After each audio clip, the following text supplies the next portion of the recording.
When I first came as the president of Ricks College, I attended my first meeting that I'd ever been in, watching the general authorities of the church, the first presidency and others, running a meeting.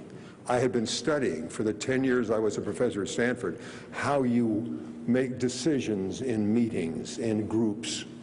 So I got a chance, here's my chance to see the way the Lord's servants do it, of which I now am one. But my first, I looked at it with my Harvard, Stanford eyes, and I thought, this is the strangest conversation I mean, here are the prophets of God, and they're disagreeing in an openness that I had never seen in business. In business, you're careful when you're with the bosses, you know.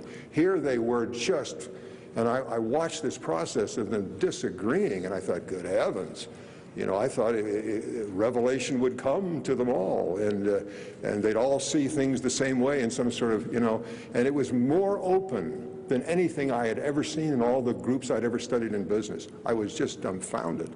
But then after a while, the conversation cycled around, and they began to agree.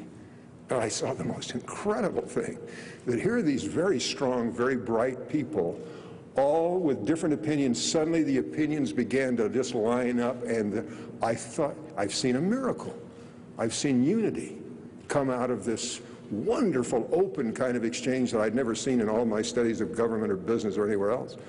And so I thought, oh, what a miracle. And then it was President Harold B. Lee was chairing the meeting. I think anyway, it was a Board of Education meeting. And I thought, now he's going to announce the decision, because I've seen this miracle. And he said, wait a minute, I think we'll bring this matter up again some other time. I sense there is someone in the room who is not yet settled. And they went on to the next item, and I thought, that is strange. And then I watched somebody, one of the brethren, I think one of the 12, walk past President Lee and say, thank you. There's something I didn't have a chance to say.